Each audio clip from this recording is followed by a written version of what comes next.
Hello everyone, welcome to chapter 14. This week chapter is going to be about SMT divergences. Now this is one of the most underrated and crucial concept that is rarely ever talked about, right?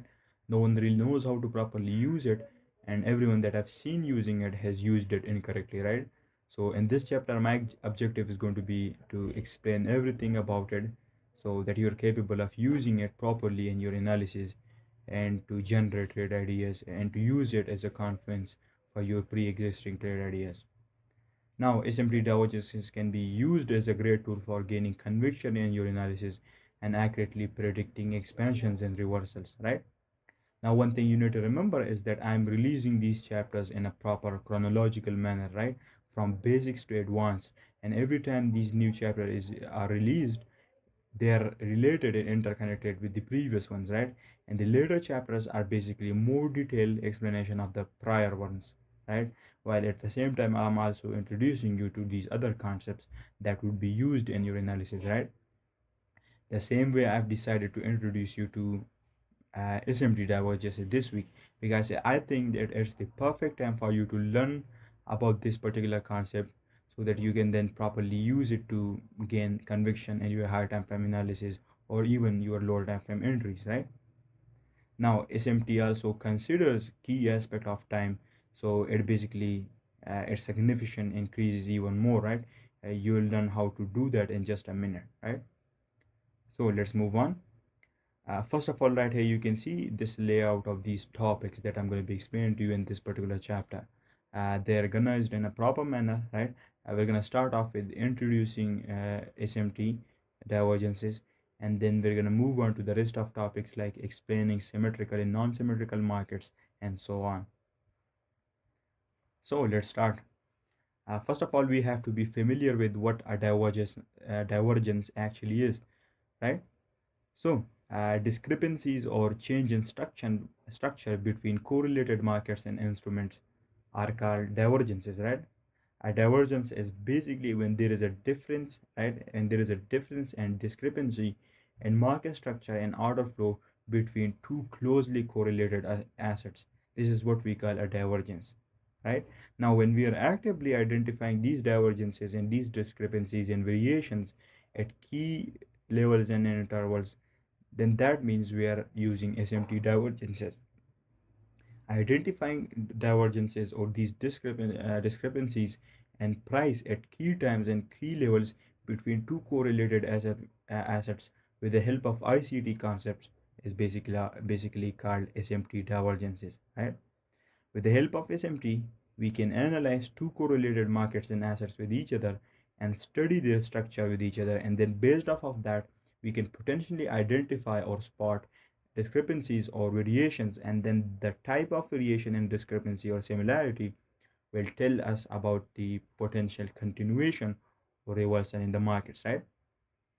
Now, SMT signal potential continuation and reversal in the markets, right? Right? That's the main important thing about SMT divergences.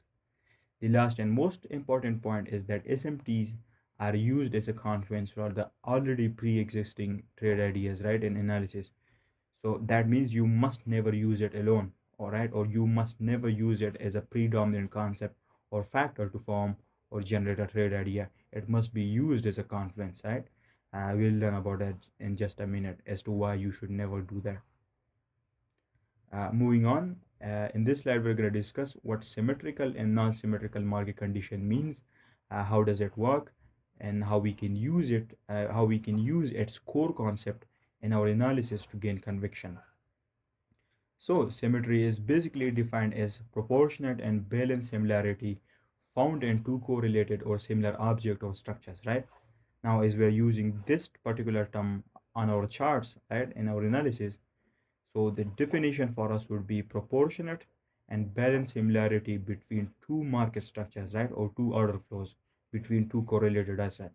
The proportionate of that similarity or variation will define the type of market structure or condition that we are in, right?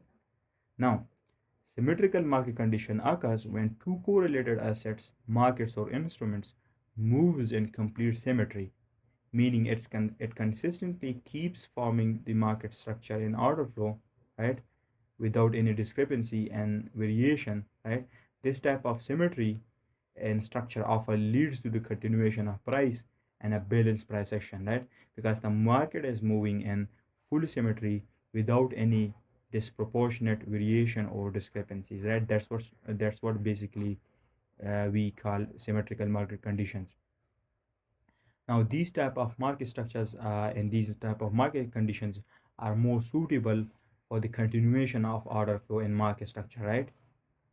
Now, what that means is, let's just say you have a drawn liquidity, higher time frame drawn liquidity at place.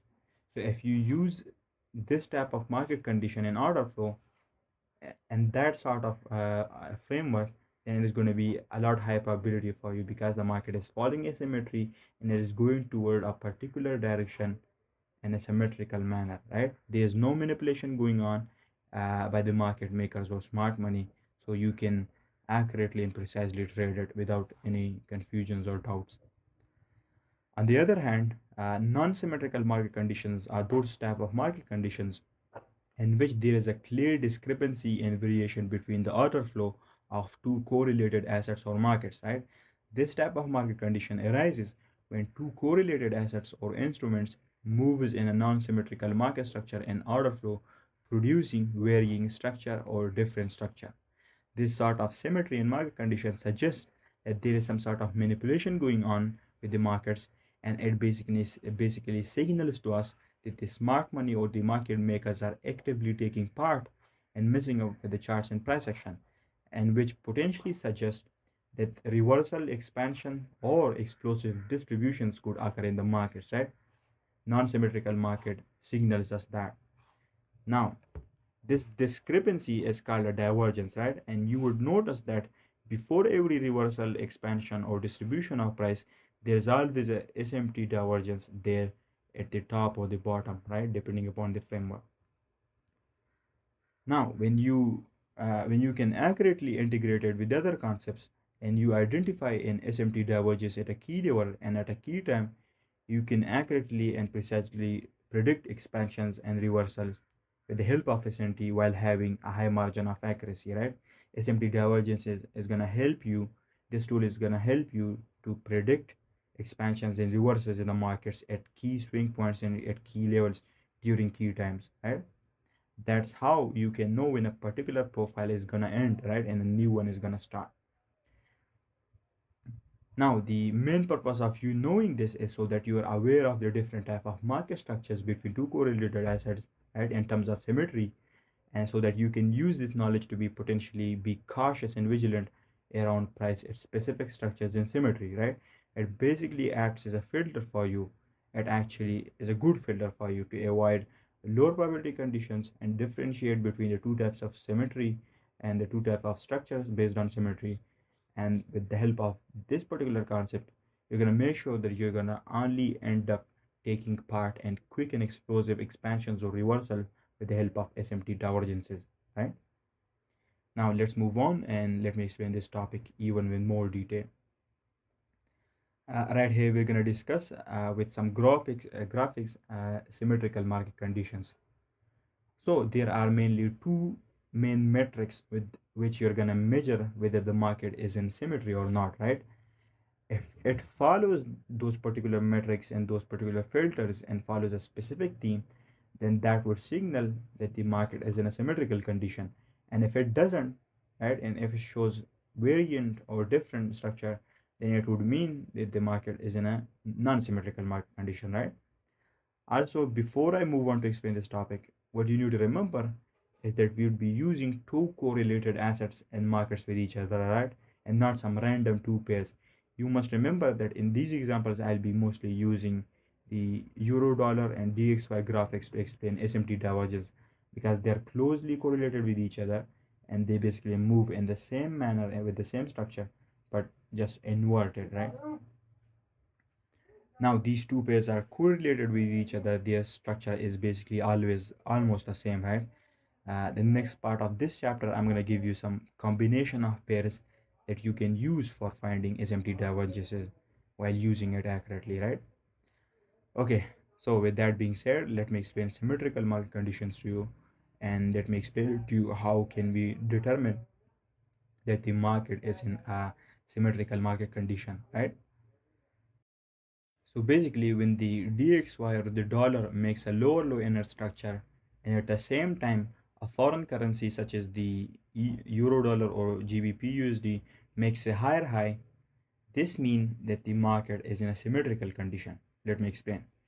We know that when DXY makes a low, at the same time, a foreign currency such as euro dollar or EU, right? Just for the sake of this explanation, I'm gonna take EU as the foreign currency, right? We know that when DXY makes a low, Euro USD makes a high. This suggests that the market is in a symmetry because the structure is the same. Now, if you're gonna ask me that it's inverted, then that's because DXY moves opposite to foreign currency, right? So don't confuse inversion with symmetry, right? Both are different. Two markets can be inverted of each other, but they can still be in symmetry because they follow the same structure, right? And at the same time, the two correlated assets or instruments can have the same structure, but they can be in non-symmetry due to the difference between their highs and lows, right? So don't confuse the two with each other. So let me explain. When DXY makes a low, EU makes a high, right? Similarly, when DXY makes a lower low, EU makes a higher high.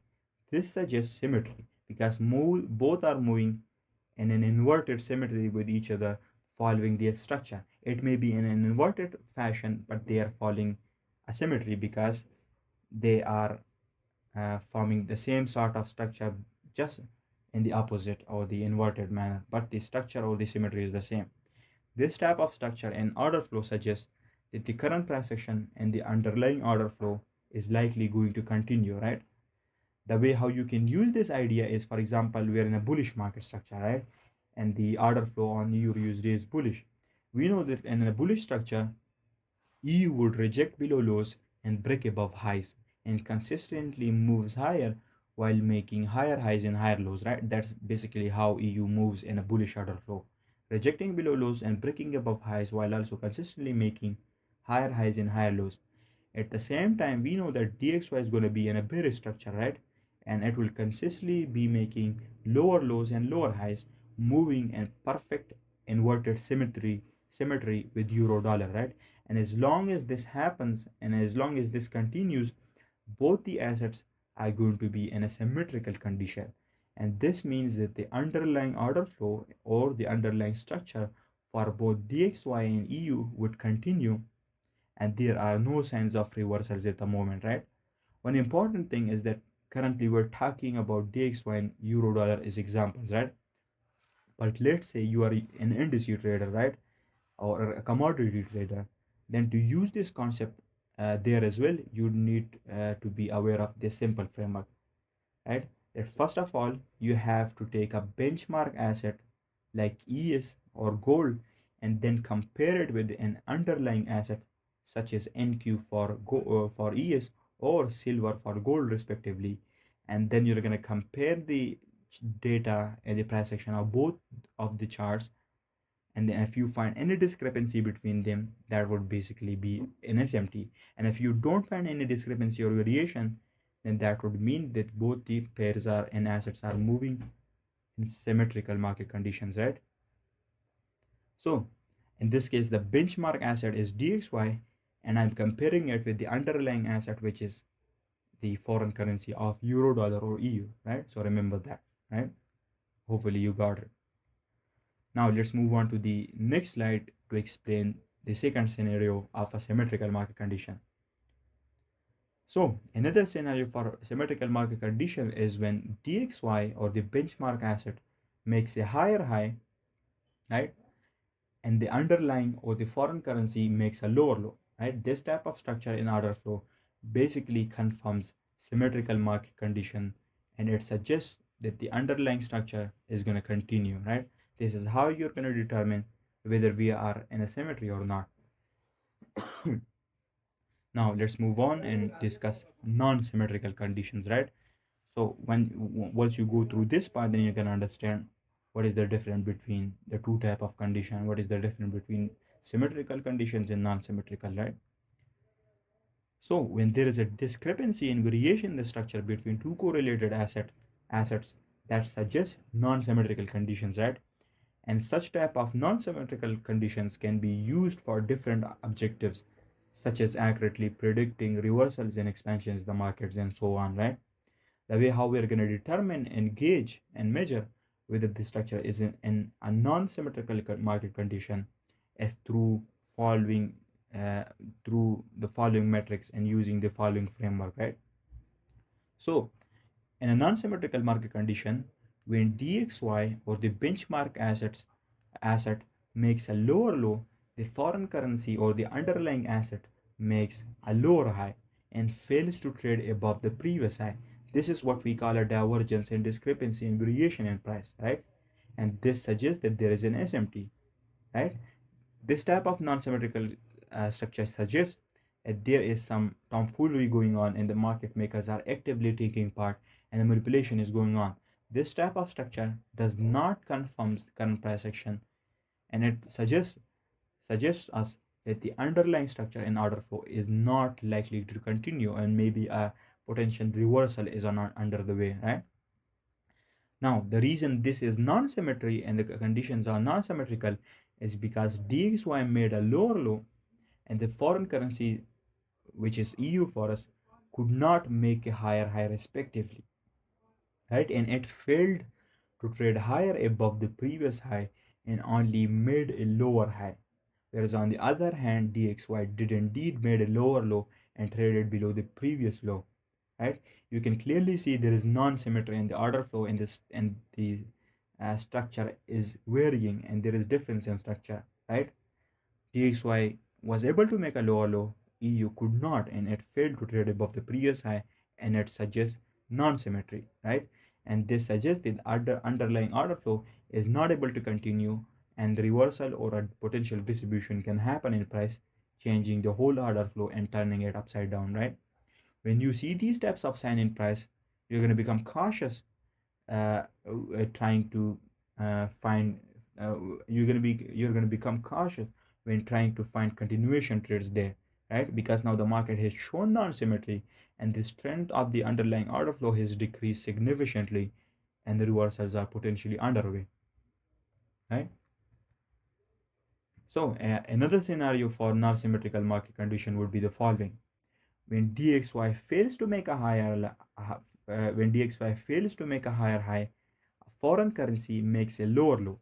This again suggests SMT divergence because there is a clear discrepancy in the symmetry of the price action between these two correlated assets or markets or instruments, right?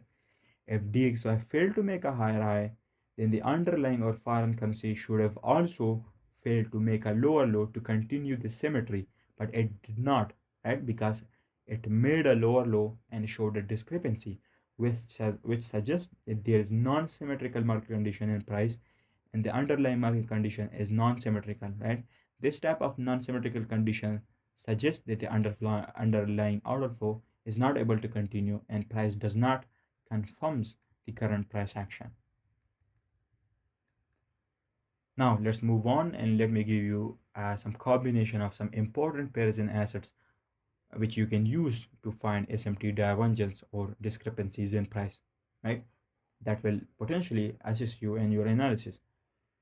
So right here you can see a list of assets containing both the benchmark asset on the first half and then the underlying asset in the second half that you can use for finding SMT divergences between their price action. So if you're a forex trader, then the currency pairs you can use for SMT divergence are the following: Euro USD and GBP USD, right? You can use these two pairs because they are correlated. Similarly, you can use Euro USD and DXY. They are also correlated with each other. The only difference is that they are inverted of each other, but still they follow symmetry, right? So they're correlated. You can use USD GPY or USD CGF, or you can use the Aussie dollar or the New Zealand dollar, right? So if you're using the first combination of EURUSD and GBP then for that the example of symmetry would be when EURUSD and GBP together makes higher highs and higher lows, right? When EU makes a high, at the same time GU also makes a high. When EU makes a higher high, at the same time GU also makes a higher high, which suggests symmetry and continuation of order flow. Now, an example of non-symmetry would be when EU makes a higher high, but GU struggles to make a higher high and it only makes a lower high. This is what we call non-symmetry or non-symmetrical conditions, right? This is how you use it. So below we got the combination for other types of traders as well. If you trade gold, then you can use either DXY or silver for finding SMT. If you trade Bitcoin, then you can use ETH or Ethereum for SMT. If you trade ES, then you can use NQ for finding SMT divergence, right? As simple as that. Now, moving on to the next slide, here we're going to discuss how we can accurately identify and find high probability SMT divergences and avoid the lower probability ones, right? Now, the reason this topic is so important is because we've got two types of SMT. We've got true SMT that occurs at specific time and places, and then we got false SMT divergences that forms at random places, which serve the purpose of confusing and manipulating traders, right? If you trade every single CMT that you see on the charts, then you're gonna end up losing everything because that's not the correct manner to trade it. Your job is to use certain filters and metrics which will help you weed out the false SMT divergences, and you're gonna only end up with the high probability and high quality and true SMT divergences, which will eventually help you and assist you in your analysis, right? We've got different important filters that we're going to discuss in the next slide, but you have to remember that you must never trade every SMT, right? But rather your job is to use filters to only identify and accurately trade the true SMTs that have specific characters and that follows specific protocols, right? If the SMT doesn't follow these protocols and doesn't have these characteristics, then your job is to avoid trading them at all costs, right? Otherwise, you know what is gonna happen if you just pattern trade it, right? Just like every chapter that I explained to you so far in CPI, I've introduced you all of these different concepts, and then I've shown you how you can use them in a logical manner. In the same way, in a logical manner, right? In the same way, I'm going to teach you how you can accurately trade SMT in a logical manner too, with a sound logic behind it, while trading it only when there is a proper high time frame narrative behind it and it has specific protocols and characteristic, right? Without trading at like a random pattern, right? That's not a proper way to trade it, because I know and we know that all of these concepts and all of this stuff is a double-edged sword, right? If you trade it like a pattern without some logic or any framework, then it's going to be a nightmare for you, and it will make sure you stay poor for the rest of your life and your children does not eat anything for dinner, right? But if you use it the way I taught you to, right, which is in a logical manner around a logical framework with a sound logic behind it, then that will make sure that even your grandchildren doesn't have to work for the rest of their lives, right? So the point is that never to trade it like a pattern, and only use it and only trade it and identify it at key points, key levels and key times, right? It is certain market profiles, right? And a logical framework while having sound logic and narrative behind it. That's how you use it. So, in this slide, we're going to discuss the different filters and characteristics that makes an SMT divergence strong and a true SMT divergence, right? You can use these filters to identify high probability and high quality SMT. So, some of the important filters are the following. The first and the most important is that SMT divergences formed at key levels, specifically higher time frame key levels such as order blocks, FEGs, or important swing points such as highs and lows, right? This is the first important point, right? The best and the most important and high probability SMT and true SMT divergences are formed and produced at key levels and higher time frame key levels, right? If you're gonna find SMT divergence at a random place, then they're not gonna work, right? The only time they're gonna work is when they're formed at key levels, right? Write this filter down and make sure that every SMT divergence you find and you trade, it must have this characteristic. Otherwise, you should not use it or trade it. The next important filter is SMT formed at CRT highs and lows. Now we know that CRT are ranges, right? And the extremes of each CRT in high and low are high probability areas for SMT to be found. They're basically swing points, high probability swing points, right? So CRT highs and lows are key areas for SMT to be found. It's actually one of the main factors that confirms a CRT and actually leads me to select a high probability CRT. If a CRT has a SMT with a correlated asset, then that CRT is going to be a high probability CRT for me, right? Let's say we have two CRT on two correlated assets on DXY in EU, right? And what happens is that EU takes out the CRT high, whereas DXY isn't able to take out the low and it struggles to take out the low. This is a non-symmetrical condition, and this increases the probability of the CRT and makes it a high quality CRT for me. So that being said, the BIS CMT, SMT, not CMT, the BIS SMT are formed at CRT highs and lows, right? When one CRT is purged on one pair, whereas the other one or the other underlying pair isn't able to purge it, this confirms the CRT, and this sort of CMT as SMT, this sort of SMT is always high probability, right? Remember that. The third main important point is SMT, right? Divergence is formed at key times, right? Now we know that time is important in price. We must match key levels with SMT divergence, but also at the same time, you have to look for high probability SMT formed at key times, right?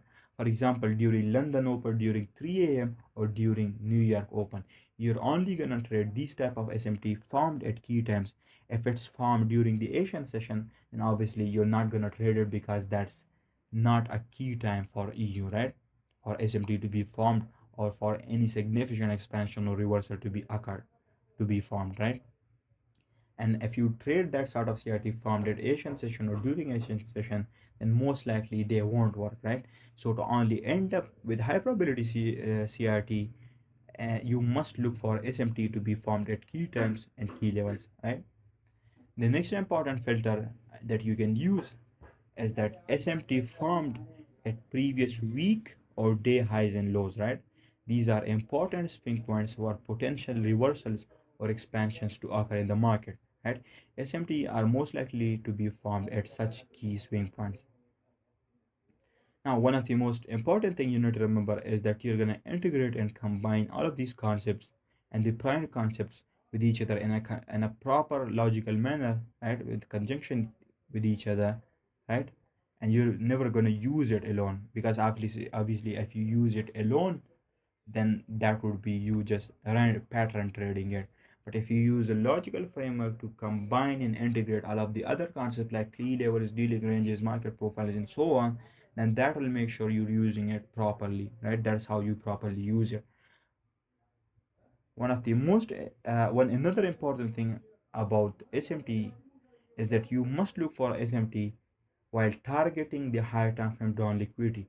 It has to be in that particular direction. If it's in the opposite direction, then obviously you're not going to trade it, right? You're not going to trade SMT formed at the counter direction, right? That's the most important point of this chapter. Identifying and finding SMT divergences in the direction of the higher time frame down liquidity, right? You must remember that. And there also has to be proper narrative built around it. I've discussed this before. Another important thing about SMT is that another important filter for SMT is that high probability SMTs are formed at key market profiles. What I mean by that is that the best SMT are formed during certain profiles, right? Such as the manipulation profile and the reversal profile. And price test a key level, and then that particular market profile, such as the manipulation profile, reversal profile, occurs at a key time, such as the London Open or New York Open, and with that it also tests a key level, and then there is a CMT, SMT there. It confirms the manipulation profile, and what happens is that we see a discrepancy there between the two correlated assets, right? In their price action, and that confirms then now the underlying order flow is not able to continue, and we can potentially see a reversal in the opposite direction, right? And that confirms the SMT. And if you can then match it with a CRT there, then the probability increases even more, right? You can see that you're going to be using it like this analogical framework, right? Following a proper sound logic. Manipulation profiles and reversal profiles are high probability uh, market profiles for SMT to be formed at, right, and produced at. These were some of the most important filters for SMT divergences that you're going to use when identifying SMT at key times and key levels at. If it's not following these filters and does not have these characteristics, then you're not going to trade them. Now let's move on and let's look at some examples of SMT divergence, right? These examples will help you understand this concept even more. So first example we've got right here is between EU and GU. We've got the EU chart on the left and the GU chart on the right.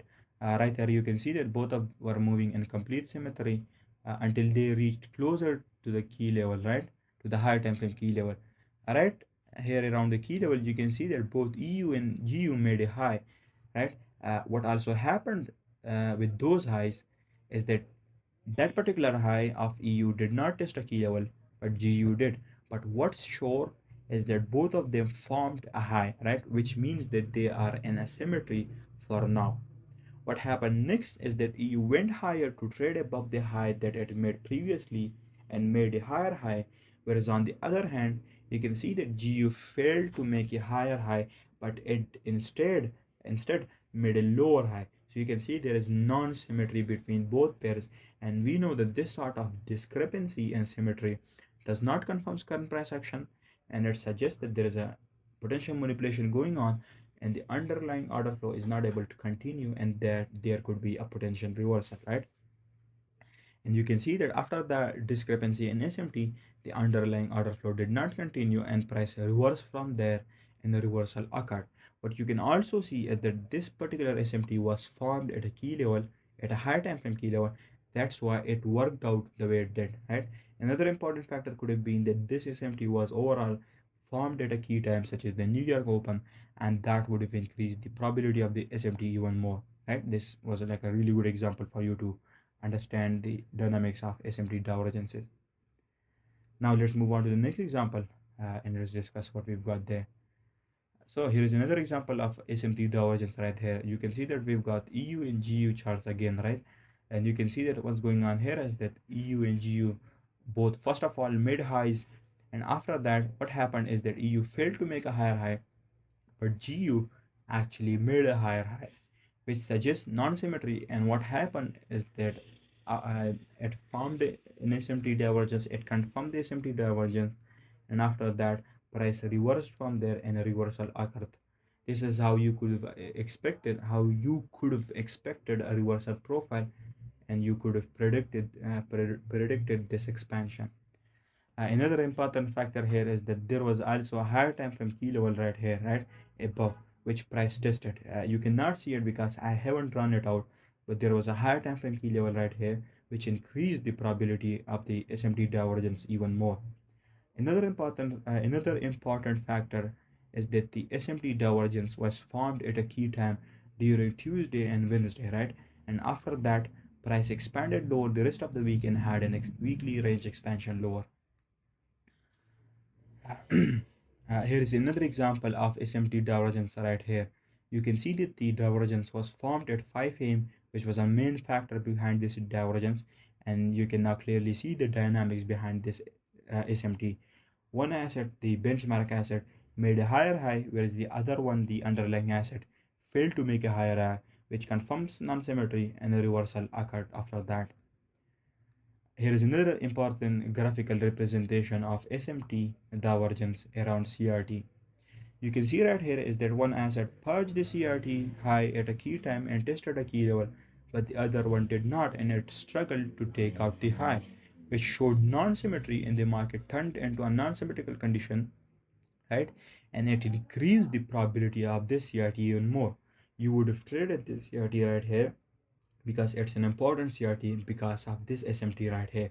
Most of these CRT that I actually take, if you look closely at them and you reverse engineer those CRT, then you would notice that if you compare it with any other correlated assets such as G or DXY, you would see that there is an SMT there around that particular CRT. That's why I have so much conviction in those sort of CRTs, right? That's how you identify a high probability CRT through the help of SMT divergence. Right here, we've got another example. You can see on the left, we've got the benchmark asset, on the right, the underlying asset, right? Both of which are correlated with each other and have symmetrical price actions, right?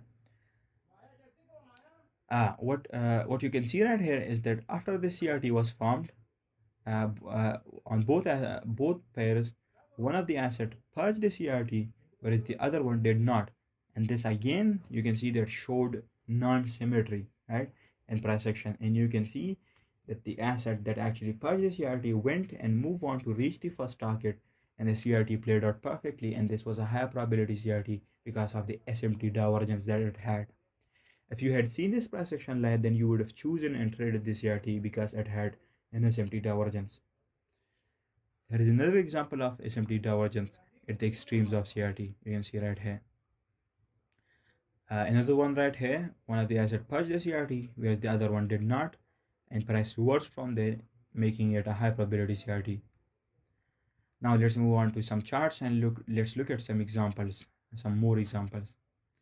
Right here on the top, you can see that you can see the NQ chart, and on the bottom we've got the ES chart, right? We know that both of them are correlated assets and moves in a symmetry. So our objective right here is going to be to find high probability SMT divergence at key times and key levels, right? And we're going to use the filters that I discussed with you earlier. So what you need to do is you need to look at the extreme swing points where explosive and quick expansions reversal occurs, and you would see that there is a SMT divergence there, right? You have a few seconds to point that out. Okay, let me give you a few seconds. Can you see it? Look at the extreme swing points where expansions and reversal occurred, and you would see that there is a SMT there. You have to find it out. Okay, 3, 2, 1. All right, right here you can see that right here we had made an all-time high on both ES and NQ, and what happened is that we were in a manipulation profile because we had formed these ranging profile earlier on both pairs, and then price purged those ranges, right, in these manipulation profiles. Now if you remember the previous topic, then you would remember that SMT are most likely to be formed at manipulation profile because they are high probability profiles for SMT to be formed at, right?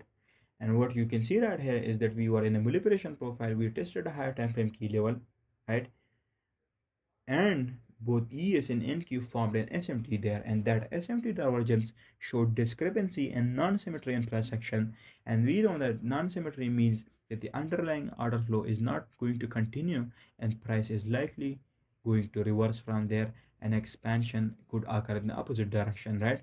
And you can see that that's exactly what happened.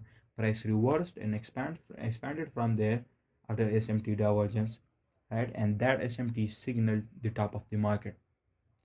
Also, if you are a diligent student, then you would also remember that right here, this is the monthly CRT high, price purchased that high, and then it reversed from there, which means the SMT was also formed at a key time and key level, a high time from key level, which was the monthly CRT.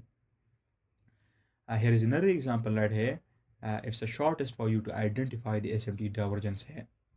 Again, to find the SMT, you know that you have to look for it during certain market profiles and at certain important swing points and key levels, right? You have to find it out. Can you see it? Let me give you some time. Okay, 3, 2, 1, enough. Right here you can see that we had a SMT divergence because one asset made a higher high but the other one didn't, and it showed non-symmetrical order flow, and the underlying order flow did not continue, and after that price reversed from there and from that exact point. And this is how you would have predicted a reversal in the market or a potential change in structure in the market through the help of SMT, right? This is how you use it. SMT should be formed at certain market profiles, at certain key levels, at certain particular times, and around CRTs, right? This is how you simply use it. Here is another example you can see. Moving on, you can see we had this huge SMT divergence and press reverse exactly from that SMT, and the SMT was confirmed, right? I think those were enough examples for you to be able to understand the concept of SMT with clarity, right? If needed, you should watch this video again and multiple times so that you could actually understand all these concepts, like what symmetry and non-symmetry is, what both of them suggests, and most importantly, where and how to identify high probability SMT with the help of the filters that I gave you earlier, right? Moving on, in this last slide right here, we're going to discuss some important points regarding SMT that you must remember, right? You should write them down. The first point is that SMT divergences must only be used as a confluence rather than a predominant concept or factor for generating trade ideas, right? Next one is that identify and trade SMT at key times and at key levels. Avoid trading false SMT at random places, and you know how you're gonna do that, and which is by using filters. The best SMT are formed at higher time frame key levels at key times in the direction of the higher time frame drawn liquidity. In the direction of the higher time frame drawn liquidity, right? These are some important points that you must write down.